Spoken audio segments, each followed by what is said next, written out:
Nama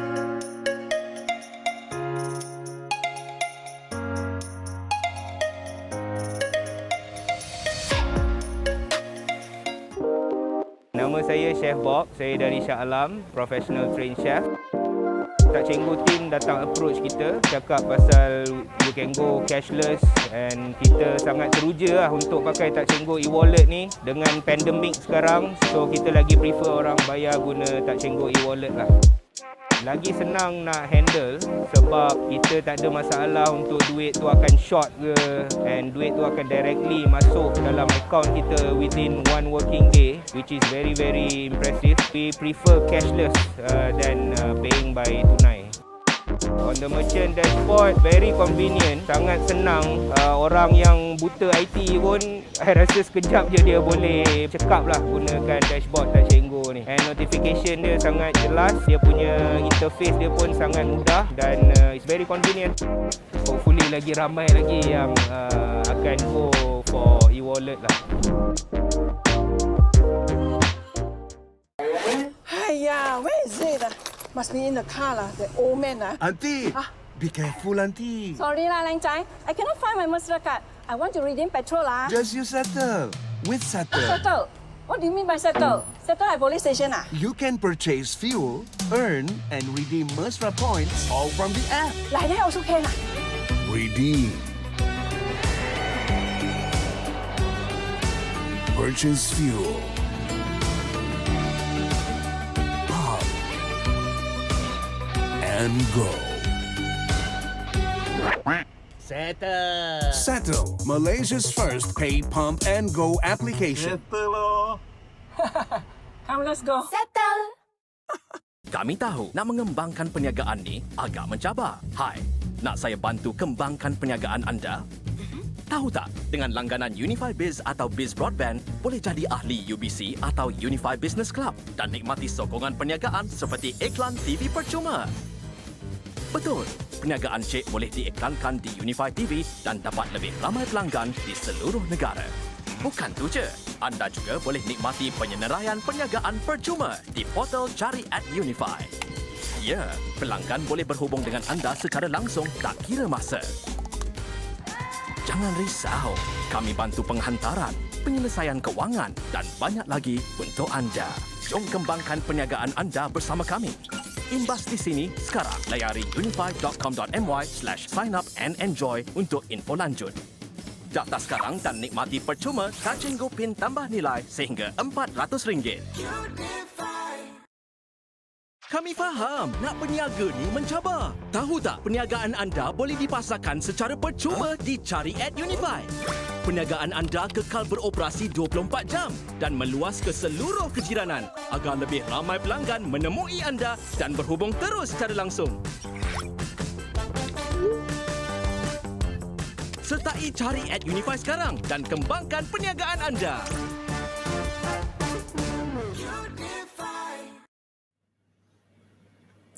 Hello everyone, welcome to another session of Reboot by uBC. My name is Daphne, Iking, your moderator for today. We are back with Reboot 5.0, brought to you by Unifi Business Club, or better known as uBC, an online forum bringing together industry experts sharing market insight, tips and tricks, as well as all these wonderful solutions for all you SMEs out there. Now, for those of you who may not be familiar with Unifi Business Club or uBC, it is basically a community platform that houses over 380,000 SMEs nationwide, providing complete business solutions which allows members access to expert advice, marketing tools, as well as all these wonderful benefits by leveraging on partnerships with the best industry players. So this is, of course, all part of Unifi's continuous effort to help businesses stay relevant and to grow in the market, even in the now norm, by providing them with the relevant tools and support that helps businesses stay connected, productive, as well as efficient. So guys, as usual, we are giving away attractive prizes for those joining our webinar. We have 3 units of the Lenovo M10 tablet as well as the Think Smart package. That's all going to be given away today. And all you have to do is submit your questions via our live chat over the comment section and stand a chance to win it. Right, let's get right to our topic of the day, which is, does customer loyalty still exist in today's era? Now, we all know that building a steady and loyal customer base does not happen overnight. We also know that today's consumers demand more from brands. Customer loyalty has evolved so very much to encompass all engagement a customer has with a brand, whether it be via social media, in stores, or online visits. So these engagements go beyond driving the customer simply from one purchase to the next. Having said that, is customer loyalty dead? How do we create and sustain meaningful customer loyalty? Well, in Reboot 5.0, we address these questions with our industry experts and weigh in on the realities of developing and maintaining customer loyalty. We'll also take a look at the repercussions of failing to rejuvenate and cultivate the customer experience, and how a digital plan can help SMEs like all of you out there watching to achieve customer loyalty in the long run. So I'm really excited and absolutely honored to have with me joining us as our panelist for today, Ignatius Ong, who has a wealth of experience in various areas of growth, revenue, and sales management in the finance and airlines industry prior to his role as CEO of TNG Digital. Now, TNG is creating a cashless ecosystem which caters to the ever-growing needs of our digital society through a seamless lifestyle platform that we all know as Touch and Go e-wallet, which Ignatius is in charge of. We also have Encik Khalil Muri, the head retail for business division of Petronas Dagangan. Now, Khalil spearheads Petronas's retail business throughout Malaysia. His current responsibilities include maintaining the profitability as well as the sustainability of the retail business to all its stakeholders. And finally, we have Encik Khaidir Elias, a value program lead of Unifi SME. Now, Khaidir has 24 years of experience in the telecom industry, which includes product marketing. He's got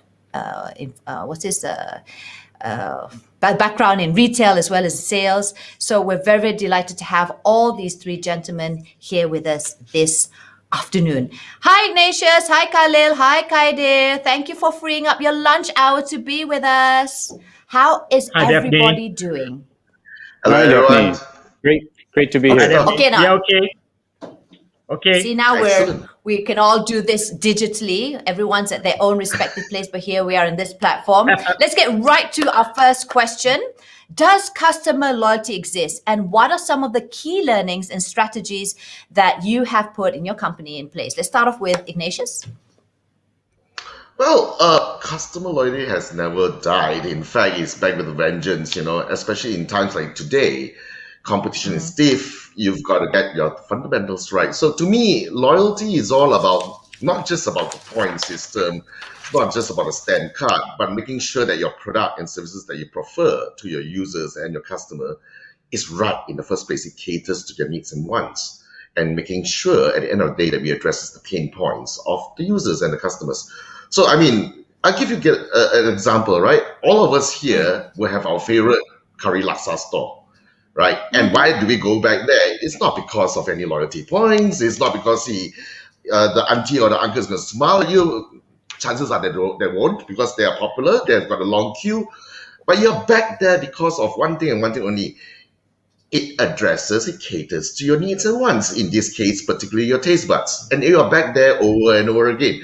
And they know that if they are not keeping ahead of competition and, their products or their current laksa is unsurpassed, people is just going to go away. So to me, loyalty, getting your fundamentals right. And then thereafter come to play, well, you can facilitate or complement it with some stamp cards, loyalty points. But if you do not have the right product in the first place, I can almost guarantee you it's not going to come back anymore. So to me, customer loyalty continues to strive. In fact, like I say, back to the vengeance, especially in times like today, a lot of competition. Everyone thinks that they can do what you do, but you got to just make sure you are ahead of the curve. That's how I see it. Just keep at it, right? Khalil, what are your thoughts on this? Customer loyalty, definitely not dead. I think it actually evolved from what we used to see loyalty as being. There was no real connection. It was very transactional. If you thought about it, it was just about when I purchase, something happens. Now, I think consumers are more sophisticated. They're a bit more demanding. And really, they want to be engaged. They want to feel connected to the brand. And there's an emotive relationship, right? I mean, loyalty in the human sense, there's definitely an emotion there. But loyalty with a company or with a brand, how do you create that connection? So it's really about engaging customers. And each customer now we know are actually individuals, right? There's no two customers that are exactly the same. So I think it's really about personalization, about engagement, and about trying to get to customers at a different level.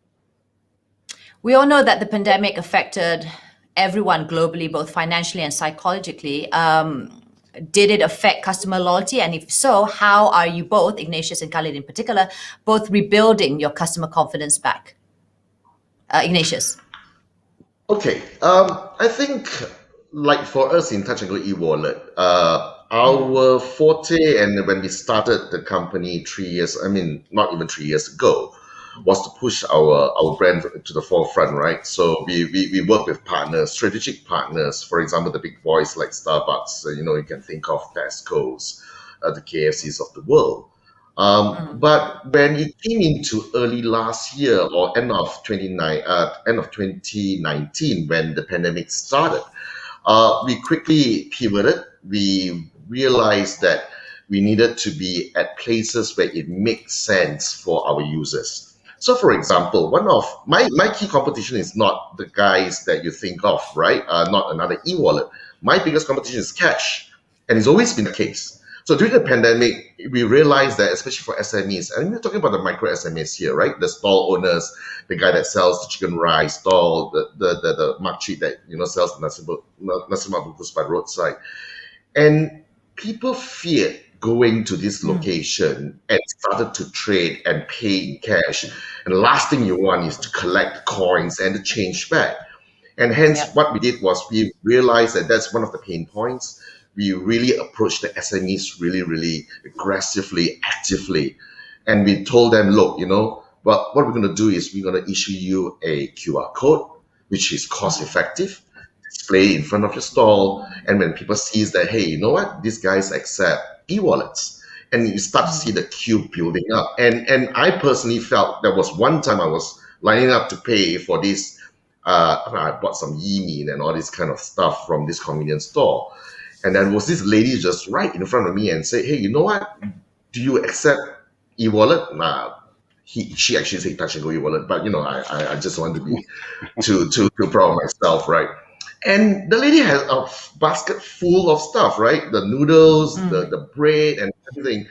And the lady behind the counter says, no, cash. She actually just pushed the basket back and said, sorry, I'm going to go somewhere else. Right. And you realize that people change based on conditions, circumstances.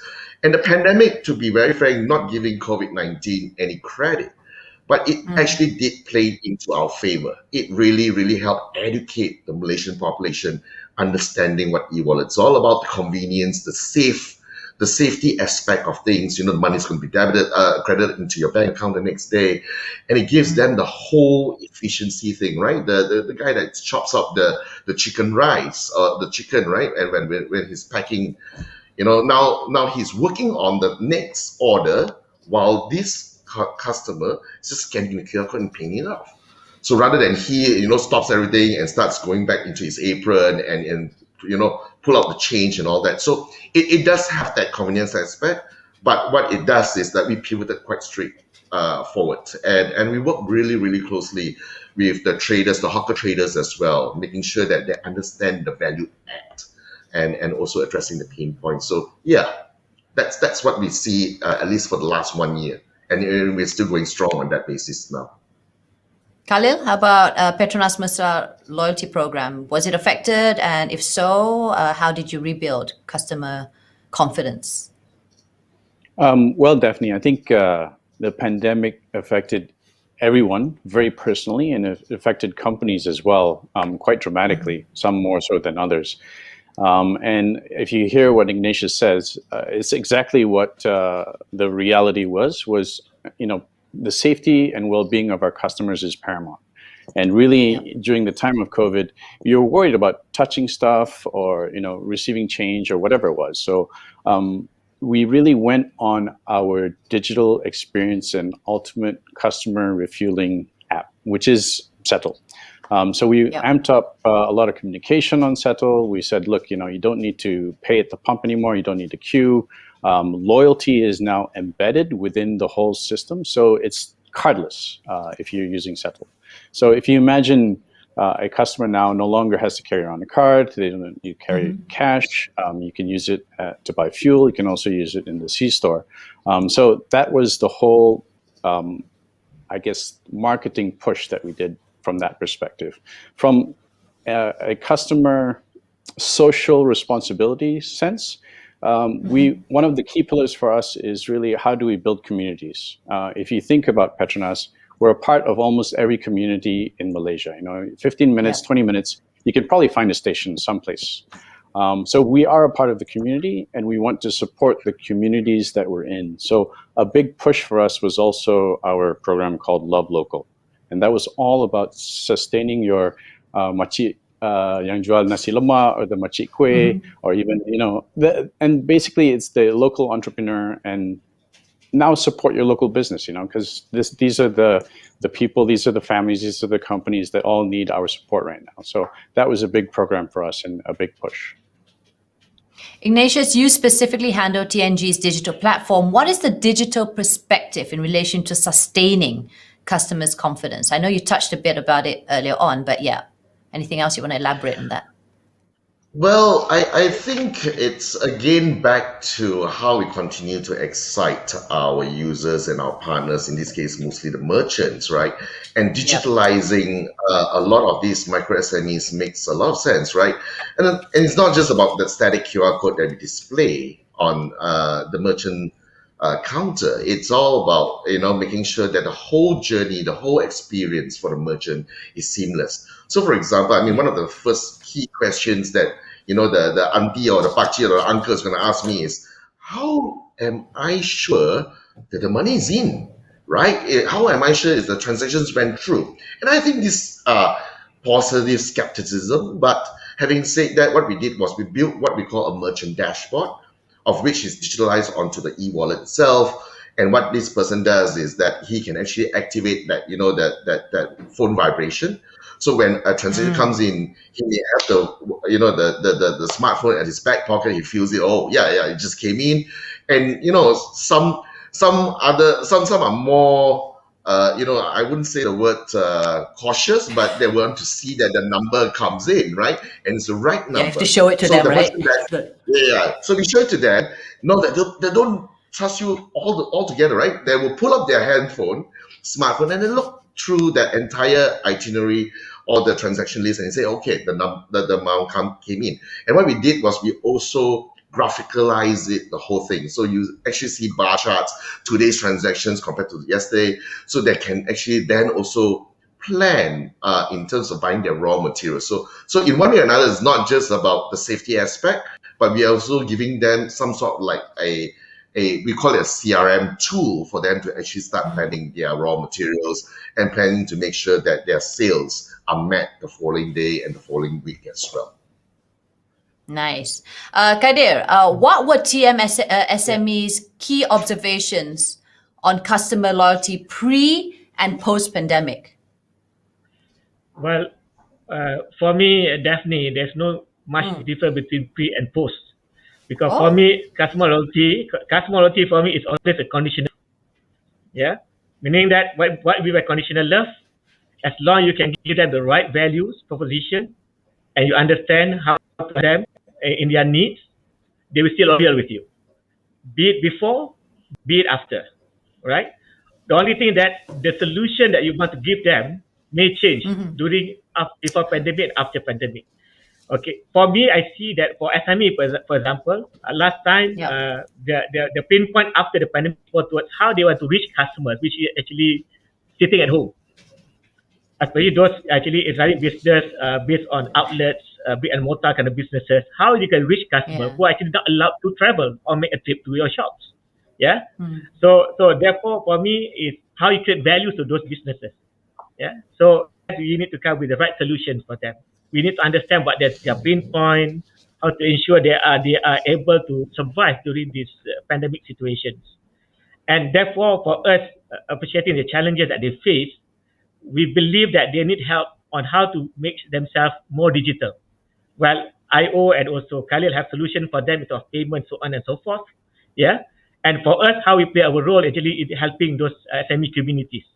One of the ways that we are actually providing values to our customers and so on is providing, among others, is about knowledge how to go to digital. Besides offering the connectivity solutions, how they want to embark on digital platform, how they can make their business visible on the digital platform, that kind of things. So this how we can create values to them. Hopefully that, when we position ourselves as partners to them during the time of need, that in a way create loyalty of them to us as a provider, because we play a role as a partner, just not purely as a provider. Giving them values where they need it most. During the time where they need us most, that's where we comes in. Yeah, so that's why uBC Because orang boleh cuak kan, takut juga, like all those like SMEs, micro businesses, they've never done digital, so it's a bit scary in that sense, intimidating. So it's great that you offer these, basically connecting them to the right digital platforms lah. Betul tak? Yeah, betul. Alright. And also the solution is just not purely connectivity. I mean, when it comes to business, they also need to know how to promote and sell their products online. So it's where it comes to advertisement, for example. They need digital marketing solutions. They need payment as well, how to make payment after they go online. So how they pay, maybe via touch and go wallet, via, Shuttle, so on and so forth. This how actually people can make payment. Then about logistics, about financials. So these people need to know these are all the facilities that they can access to and where are the information they can get access from. So therefore, we want to play that role, become so-called the partners providing the holistic ecosystem to our businesses. Yeah, that's what is among the objective of our uBC, helping them on all aspects of the businesses, not limited just to our services, but what are the things that they needed to run their business. That's great. That's great to know that. All right, Ignatius, you joined TNG in August 2019, just a few months before the first lockdown in March 2020. Tell us a little bit more about what customer loyalty initiatives were probably the most challenging, both currently at TNG and those that you faced when you were in the airlines industry. Okay. Let's put it this way. When I got on board, one of the first few things we needed to pick up and run really, really fast is to get our brand out there. So we didn't think too much about how do we nurture from a loyalty standpoint, but making sure that we are at the various relevant touch point is key. Hence, that's what we did. But again, I think last year itself, what we did was we needed to go to the next phase. We needed to evolve ourselves to make sure that we have a loyalty program, so to speak. Yeah. But again, going back to what I said earlier on, making sure the product makes sense, is something that it caters to needs and wants is key. So we toy about the idea of point system. Like you said, I came from the airline industry. Everyone knows about air miles, points, and even our competitors using points. And one of the key challenges about loyalty points is that, and this is my personal discussion with my team here, is that unless you are steadfast in your exchange rate, you want to be bombarded by users and say, you know what, used to be 250 points is RM1, now it's 500 points. That old saying is that, I'm not going to name any airlines here, used to be 5,000 points, I get to go to London. Now I got 5,000 points, I still got to top up another $200 to go to Langkawi. So unless you are steadfast on that, right? So what we did was we looked internally and we looked at our strategic partners, and we came out with what we call a Go Hunter loyalty program. It's actually like a stamp card. But what it does is that when someone spends twice with us, we actually chop your stamp card digitally on our wallet. And at every second stamp, you get to go and choose to redeem a voucher of your choice, which is the vouchers that's supplemented and provided by our partners. So for example, if let's say you like your cup of Java, you want to go to Starbucks will have a voucher there. And some of us will probably like, let's say for example, like Tea Life, right?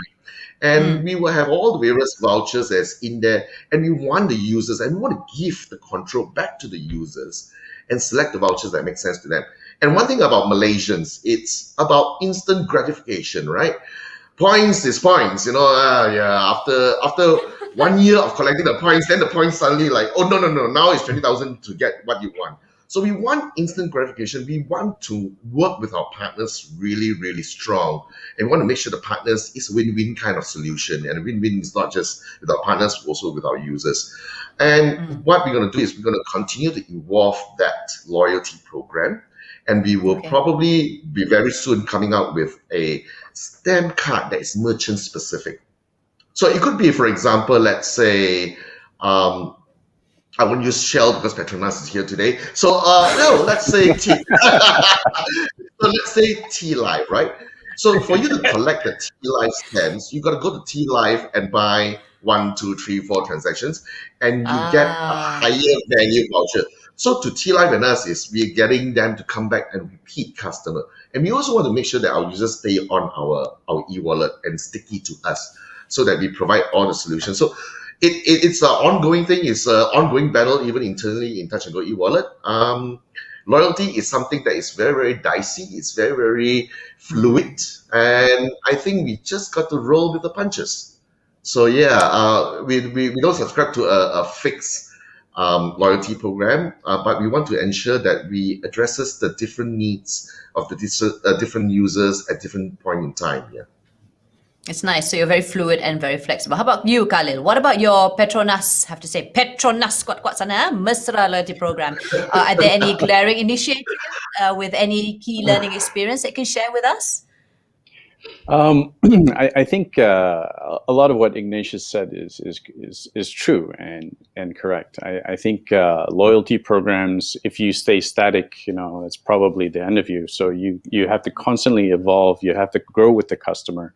And I guess the two things, Daphne, that I see that really helped us to evolve the program, one is going onto a digital space with Settle. And the second one is the importance of data.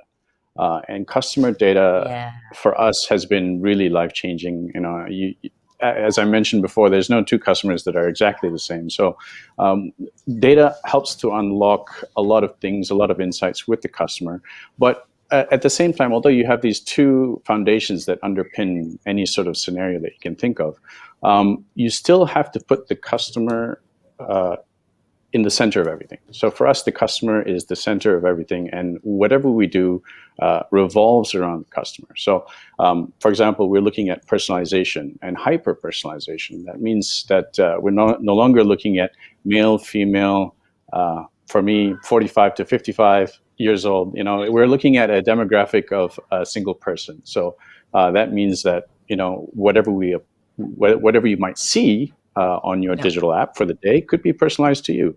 And that no longer says, I'm going to pukul rata everybody with the same offer, is actually now tailor-made, which is where we want to head to, right?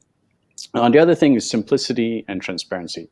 I think our program has evolved over time, and we've seen that simplicity, transparency, and actually the customer knowing where he is or where she is in the whole scheme of things becomes a very important point.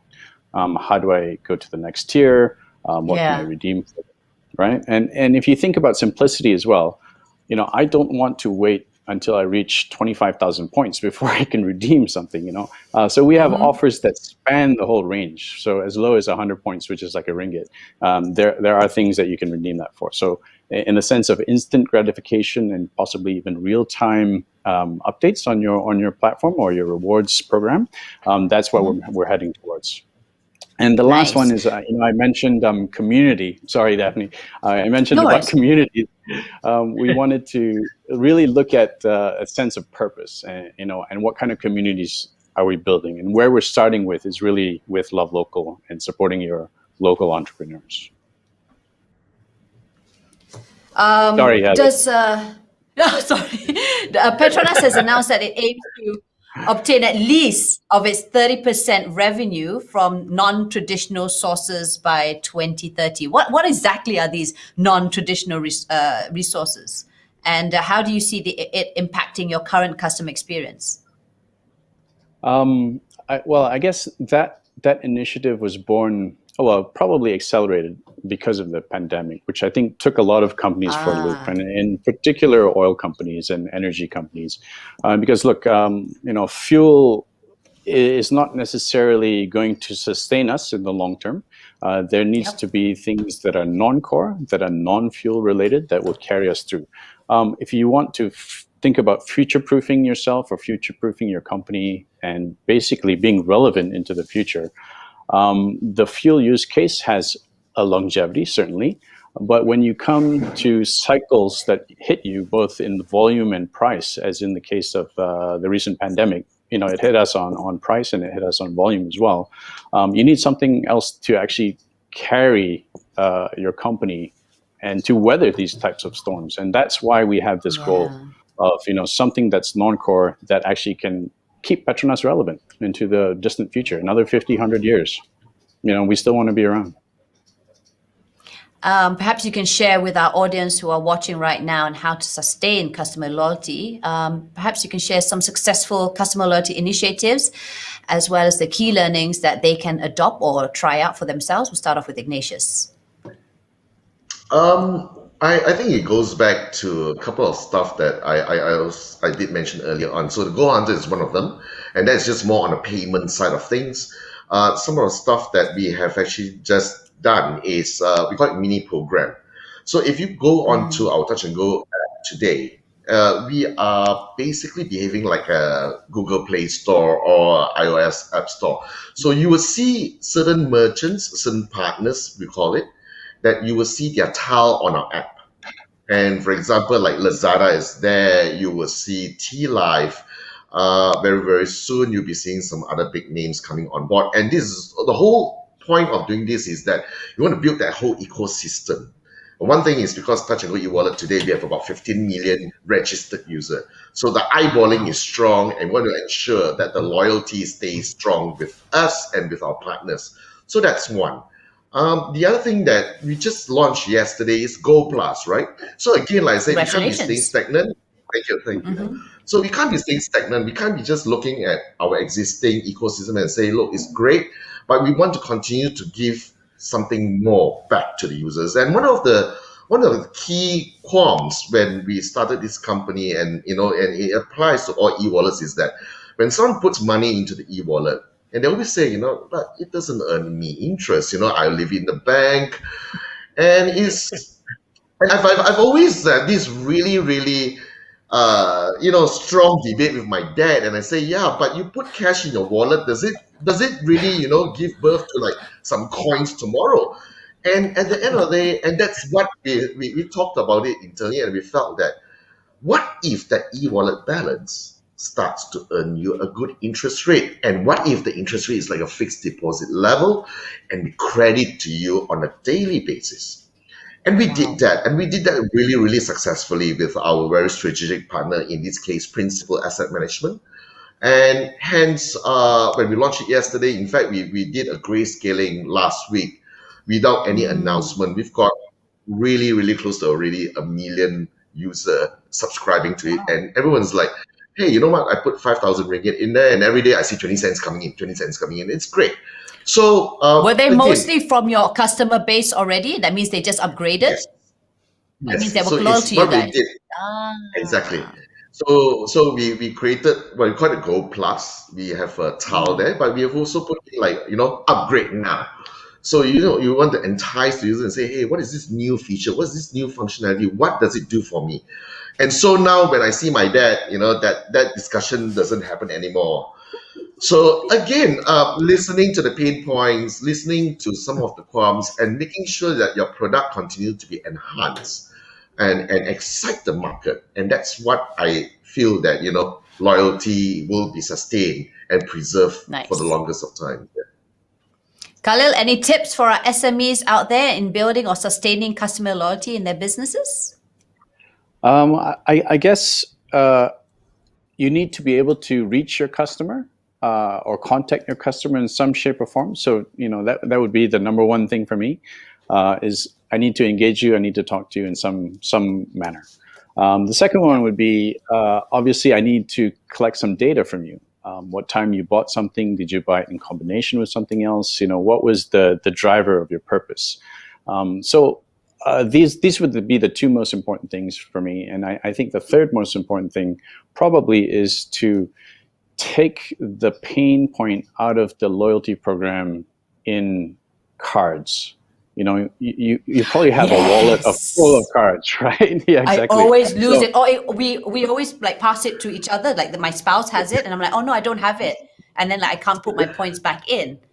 It's in this car or it's in that car. So, the whole part of, I guess, making it a seamless and frictionless experience is really how do we take the card out of the equation? So hence the digital platform that enables or removes that pain point, to me, I think is a big thing for the future for the customer. What are your plans to continue building customer loyalty in your respective organizations, and how do you see it contributing to your bottom line, Khalil? For us, we still see good customer acquisition. We see customers coming in. We see digitally savvy customers that are joining. And this is not just, what you think of the younger generation necessarily, but also people from across the board. So we have a target in which we want to move everybody from an analog experience to a digital experience. And this includes a solution for those that really love carrying cards. We're going to have a solution where you can get rid of your card.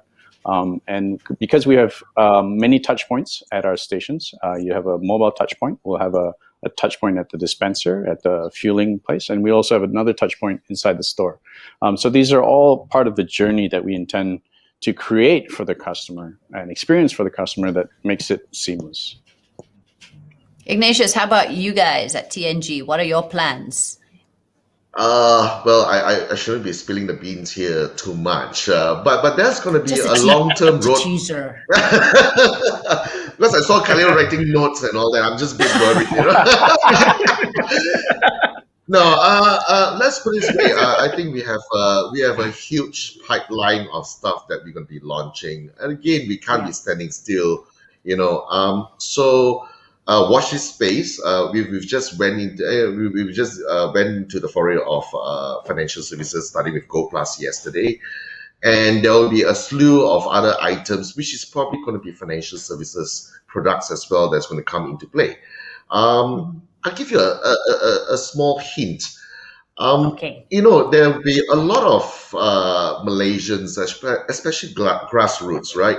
Where when it comes to festivities, you want to redecorate your house, you want to buy the new bed, the new sofa, and a lot of times, they'll be probably going to say, hey, I'm going to ask my dad for a bit of a loan, ask my siblings, or worst come to worst, to go to the loan shark as well, right? But what we want is, because we have 15 million users on our app, it's digitalized. You can actually apply for a small loan from us. And you don't need to go and ask, you don't need to go and ask people, and you're going to make it as simple as possible with a very, very seamless experience. We're going to do a bit of credit scoring as well, but if you need that 2,000 ringgit just to tie you over until payday, you can do it with us. And we will tell you, every week you just pay back, let's say, 250 ringgit, and that's it.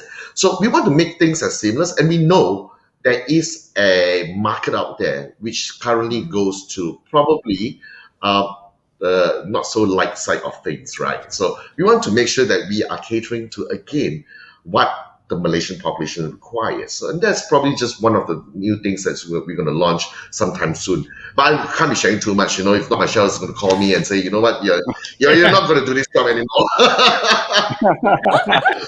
Never mind, that was just a nice tease, and it's good. It's a good tease because now we've got something more to look forward to. Now, gentlemen, all three of you, how can other businesses, all the SMEs and micro businesses, work hand in hand with either Touch and Go or with Petronas or Mesra Loyalty Program, and even with Unifi? How can they work together to sustain customer loyalty and to expand their business? Let's start off with the Encik Khaidir, since I've been sort of like, I think he feels a bit left out like that. Encik Khaidir, what do uBC and TMSME have to offer? I think our approach is very much different from what IO and Khalil is approaching. I do not have any card to distribute to to the customers, right?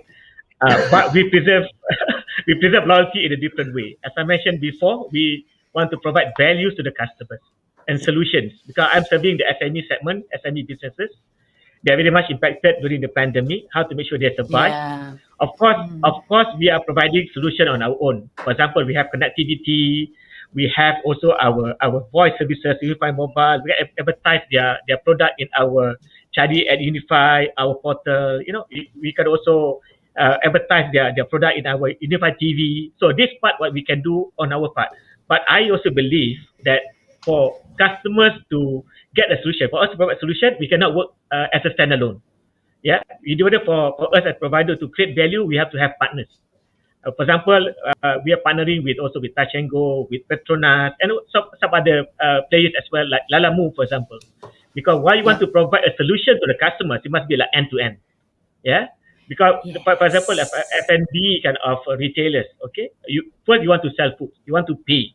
So payment, it can be done by all our e-wallet partners, for example.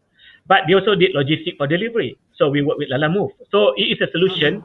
So we are not just confined to provide solution based on what we have, but we actually provided an ecosystem that can provide the holistic values to our customers. That's how we retain loyalty. Meaning that we don't just do on our part. Macam kita nak jual air lah kan. Jual air. Air saja, in the mall, you must have foods, for example. But you are good at selling drinks. So you're good at that, but you partner with the rest at selling foods. Laksa ke, and sebagainya lah. So that's what we are doing. Have a holistic solution for the customer. But we need to understand the persona of the customer as well. Because what the customer values can retain loyalties. If you don't provide the right values, regardless you partner with anyone, that don't see as a value to the customer, they will not retain the loyalty as well. They move elsewhere. Like rightfully mentioned by O and Khalil, the market just spoiled with choices lah. They have a lot of people out there. So as partner, as businesses, you need to reinvent yourself and innovate. Yeah, because if you don't change and stay ahead of competition, you'll be irrelevant. That's why we're trying to give an edge to our businesses to make sure that they be relevant to their business in their respective businesses. Yeah, hopefully that the solution that we provide, that they can still be competitive and can expand and grow their business. That's one on the creation is uBC. uBC also, we understand that some customers are not straightforward for them to jump on board of going to digital, for example. They need to know how. So we are bringing in partners who actually can give them guidance, give them knowledge sharing of experiences, how to go to digital platform. It's the right way to go, but it's not as straightforward as to some. So they need to know how. Yeah. So we bring in partners to tell them and to just share some tips how to go on board, for example, managing transaction, managing logistics. You need to appreciate all those things. It is not as straightforward as it is. You see some of these things is moving. And also that some SME financial assistance, as I mentioned before. So we are partnering with financial agencies to actually give them what the funds available and so on and so forth. So what I'm saying here today actually is in order for us, STM, to retain loyalty, we actually work with partners. We appreciate the challenges of the businesses. We marry the two things together. The solution to address the pain point and create the right value for the customer. And hopefully from that, they see us as partners rather than providers. Yeah, to them. Yeah. So that's how we position ourselves in the TM SME Unifi. And I think all three of you all mentioned collectively that at the end of the day, you have to listen to your customers. The data that you compile, that you get, is what you have to, sort of build around the problems, the pain points, and then try and find a solution for them. So now going with TNG, or let's start with Ignatius. What can merchants do with you in order to drive a better customer experience, and how do they go about it? One of the things that we're latching on and we're leveraging upon is the huge partnerships that we have with the big boys as well as the SMEs. So I'll give you an example. We are in preliminary talks, but like I absolutely agree with what Khaidir said, right? It's all about strategic partnerships. It's about making sure that we leverage on the strengths of certain partners and coexist and commingle them together with those SMEs that requires those services. I'll give you an example, right? Someone in Sabah that exports, say, for example, seafood. And what happens is, yeah, right. But they don't go. They have their own outlet in let's say Kota Kinabalu, but they're just looking more on the domestic sector, right? But there's a huge market out there, especially people in Semenanjung would love to have that lobster, that big prawns, and whatever not. So like what Khaidir said, we are probably going to be talking to some of our partners like Lalamove or maybe even in Java and get it transported over here, and it is within the same ecosystem. In fact, we are also trying to look into possibility of having drop-off points and pick-up points and leveraging on, let's say, Family Mart, right? In the urban areas, you will see a Family Mart, let's say, in a, like what Khalil said, in the next 5-10 minutes, you can get to one that's closest to you. And what if you were to be able to pick up that frozen lobster or that live fish? And apparently, there are strengths of our partners that we can use, and we can try to see whether we can harness it together and see how the micro SMEs can come into play. And similarly, if you talk to the auntie that sells wonton noodle, she will say, look, I'm not going to be talking to, let's say, food delivery guys, the Lalamove guys. I don't know who are these guys. Now, what if we patch them up together on our app itself? And Lalamove will be the one and say, don't worry, there's an order to come into, let's say, the auntie for the wonton noodle 3 packs. He will go and pick it up. Lalamove will, let's say, gets his or her delivery fee, and the auntie just made sales, which she wouldn't have without this kind of collaboration and without that kind of ecosystem. So those are some of the things that we are working together with micro SMEs now. We are trying to also create a marketplace within the app itself, so we can bundle it together, let's say geographically. My office is in Bangsa South, so Kampung Kerinci would be a very, very strong community that we would like to work together with them and see how we can actually get their food, their F&B stuff, their products out to, let's say, the surrounding area. So those are some of the things that we can work with. Khalil, how about for Petronas Mesra loyalty program? How can merchants be on board, and what can you do to help them? Well, Daphne, in 2019, actually, we opened a redemption portal in which we onboarded partners. Yeah, so we had about 8. We have, I think, more than 80 partners right now.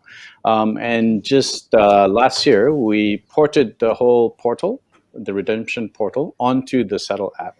And we found that redemption rates on points actually increased quite dramatically. The whole thing is really an ecosystem outside the fuel and convenience store redemption case. And in that sense, if it's a coffee, if it's an ice cream, if it's a ticket to a movie, or once things open, a ticket to Legoland and whatnot. These are things that are all within the ecosystem that we're trying to build a partnership. So if you can think of it, it will be there. And again, it's creating that community, that feeling of belonging, the ecosystem of, look, this is the program. It's not just about fuel. It's not just about the C-store. It's about a whole host of other things. Can I just ask you quickly, Khalil, do contests work for you guys? You know how you've got this recent, was it Race and Pump or something, where you stand a chance to win a condo as well as a Mercedes-Benz, like a luxury car. Do people actually do you see more interaction happening or engagement when you run contests such as these? Sure, absolutely, Daphne. We definitely see a lot of traction, a lot of interest in that particular program.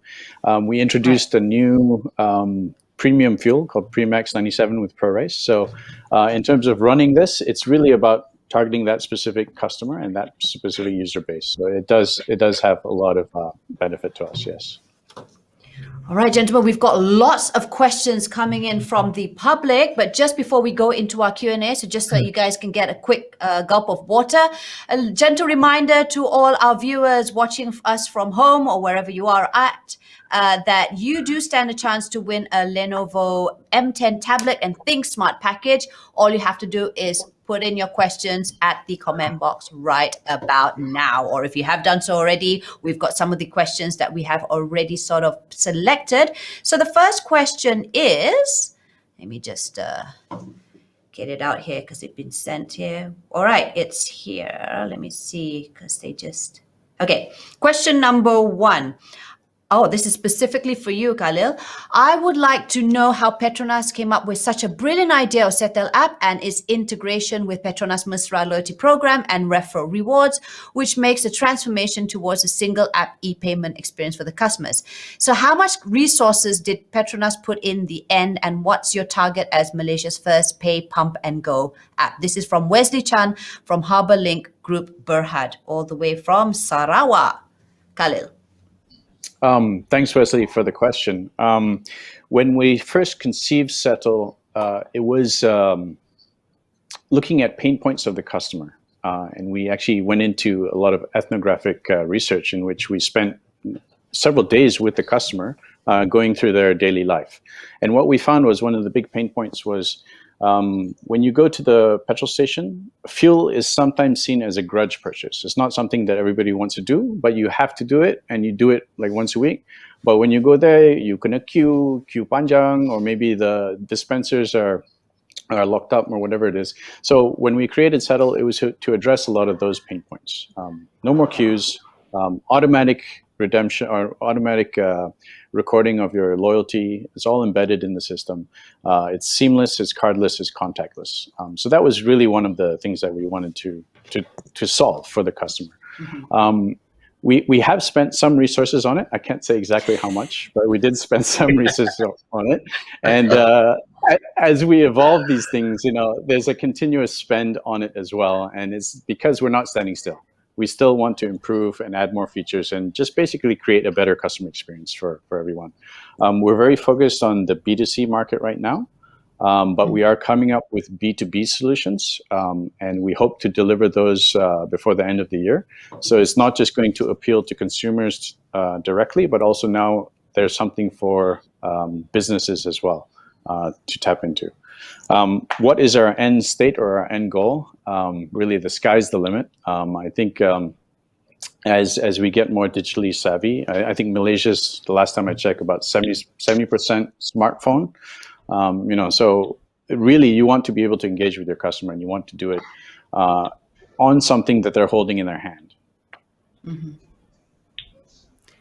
All right, we've got a next question here. I'm not sure who would like to take this, or anyone can feel free to ask this.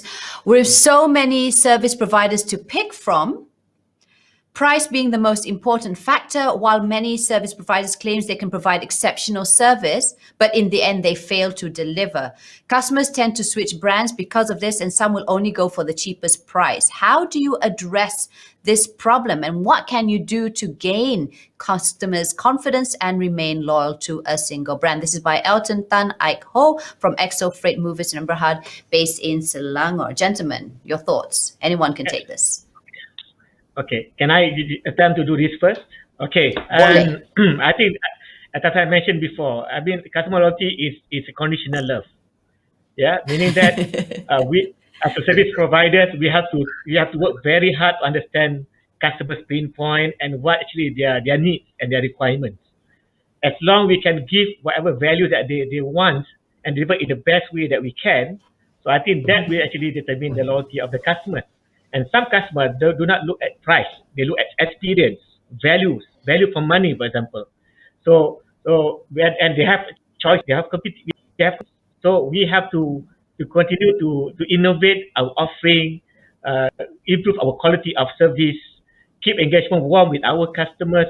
That will win the heart of our customers and make them loyal to us. So if we fail to do so, definitely they will actually find other partners, other providers that can give that values to them. So as I mentioned before, it is a conditional love. They love you as long as you give the right values to them, and eventually it becomes so brand loyal is very subjective, because I think what the anchor behind that actually is the values that you bring to them, and also the experience they enjoy while they are subscribing to your services. So as long we can be great in driving or delivering that values to them, they will, inshallah, they will stay with us. If not, as I mentioned, choices are plenty. So we also mindful what we need to do to be ahead of the curve lah. Tadi IO kata tadi kan, we need to be ahead of the competition. But knowing what others are doing and how we can differentiate ourselves compared to others. Yeah, not only from any service provider in that matter. You have Karipap, or you have whatever product that you have, you need to differentiate in whatever ways that you that bring value to the customers. Whether the taste, the delivery, the price, you need to know what the pain point or what the customer expecting from your product. Yeah, so that would be your key success factor actually. Yeah. Such pedantic customers we are now, such users.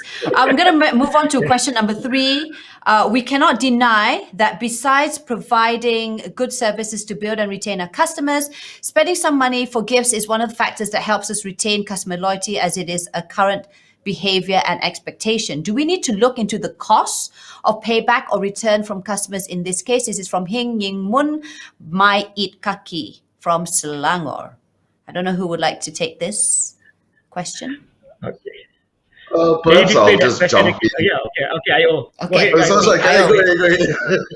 Cashless CEO, Okay, go ahead.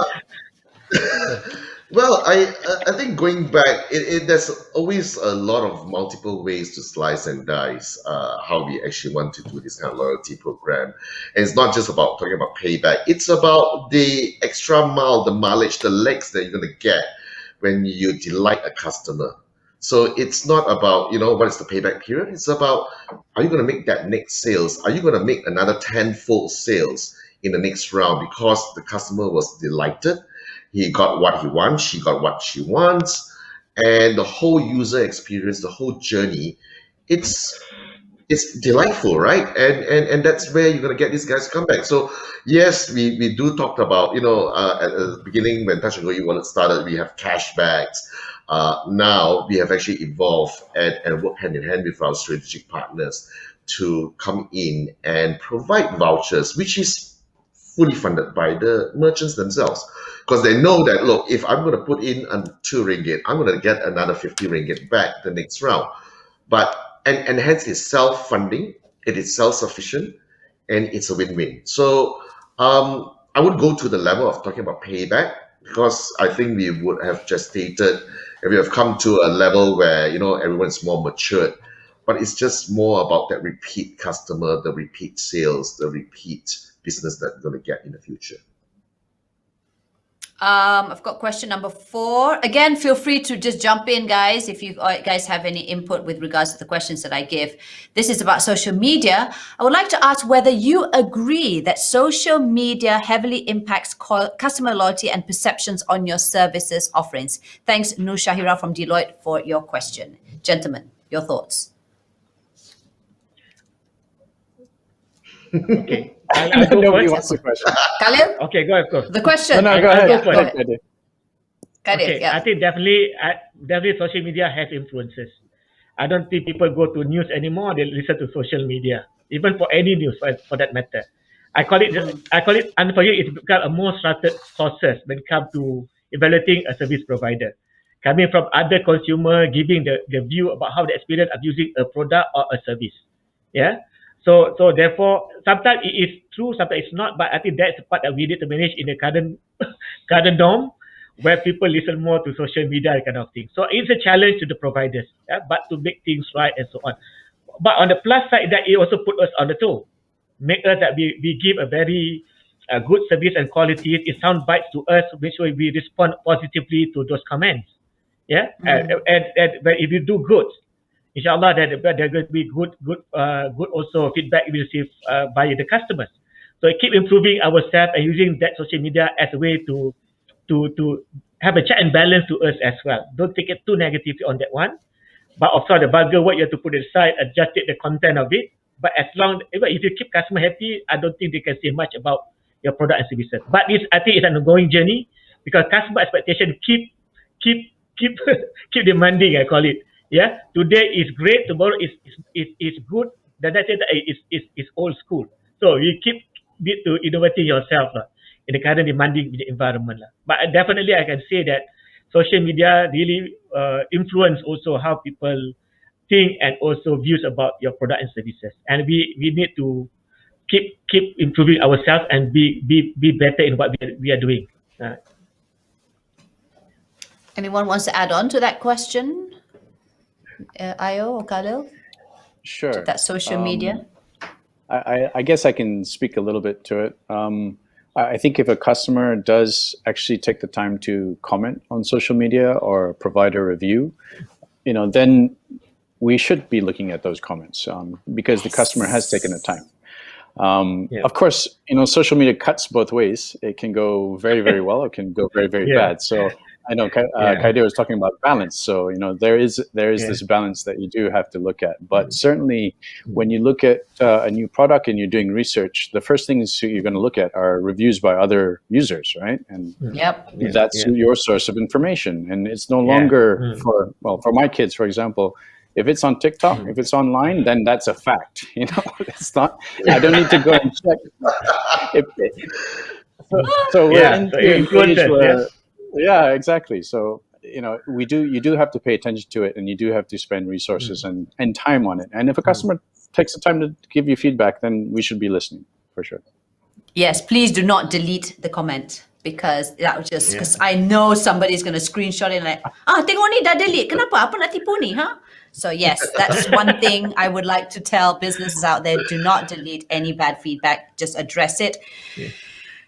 All right, final question here. Hi, I'm Aida Aziz. I don't have a company yet, but I do have a question. Most people expect businesses to behave the way friends do, like how they trust and care about each other. How can we elevate the human experience in any organization? Thank you, Aida, for your question. Ada tak tip untuk Aida, Cik Aida ni? Well, since she hasn't have a business yet, she can, more than welcome to join Touch and Go e-wallet. That's the job offer on the table now. and perhaps she can come in and champion this cause, make us a lot more human. But I think she's got a right question here, right? And it goes back to the point where in this digital world today, things, at least the baby boomers will always say, it's a lot more colder. We don't talk to people anymore. Everything is through the app. I don't see people's facial expression. I don't get that smirk. But I think it's all about how we design and innovate our product and how we want to ensure that we tailor-make the whole user journey to be a lot more, I would say, humane, right? And this could come in various forms and methods. And when I talked about how we want to stitch together the whole ecosystem, bringing the SMEs in a digital world, it doesn't mean that it's going to be cold. That's faceless. But you will still see the delivery person. You will still get to taste that beautiful Assam laksa from Penang, for example. Why are you all talking about food right now? I don't know. Lunch hour. Idea started with the laksa, and I started with laksa. I'm going to have curry laksa this evening. But having said that, right, it's all about that human touch, and it's a different form factor today. But I believe that it can be done. Again, I think going back to what you guys talked about just now on the social media, it's just to make sure we do not brush it aside, right? When someone says something, we address it, especially when it's genuine, and work on it. And I think that's where it counts. It would not be the traditional method of, you see that uncle smiling at you or scolding you and say, you can't wait for this kway teow, sorry you can go somewhere else. But you get that kind of, at the end of the day, like I said, you taste the fruits of labor of the people that you're working with and the vendor or the merchants that's sending over that F&B or the merchandise that you have actually ordered. So I think that's how I see it in the future. It will evolve the way it is, but again, like I say, roll with the punches, and things is going to evolve whether we like it or not. And I think at the end of the day, we're touching on social media because I do a lot of social media campaigns and strategies, is that I think what businesses can do, what you can apply is make your content a little bit more relatable. It's not always about hard sell. It's not always about, come to me because, there's storytelling. Yeah. I mean, that's the reason why Petronas, we've always looking forward to your Raya ads and stuff like that. And that sort of put a template to all the other big companies out there. Like, okay, we need to do this. It's all about emotions, right? Oh my God, guys, we were yakking so much. We're sort of overrunning, but thank you so much once again, Ignatius, Khalil, and Khaidir, for all your wonderful insight stories and sharings with us. I do hope that our audience who are watching us had some tips and tricks. If you're just still as clueless, please head down over to uBC and they will get you guys sorted out. So thanks again. I have the winners, guys, for our Lenovo tablet. So I would like to congratulate Wesley Chan from Harbourlink Group Berhad, all the way from Sarawak.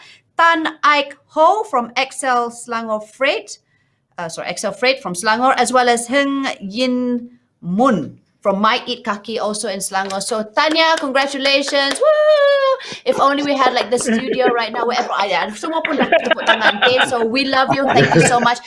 And Aida, Shahira, and the rest of you guys who have also sent in some really amazing questions. We're so sorry we couldn't read all of them. We had so limited time, but thank you for your feedback. And our team will be there to answer some of the questions if we can do it today or tomorrow or as soon as possible.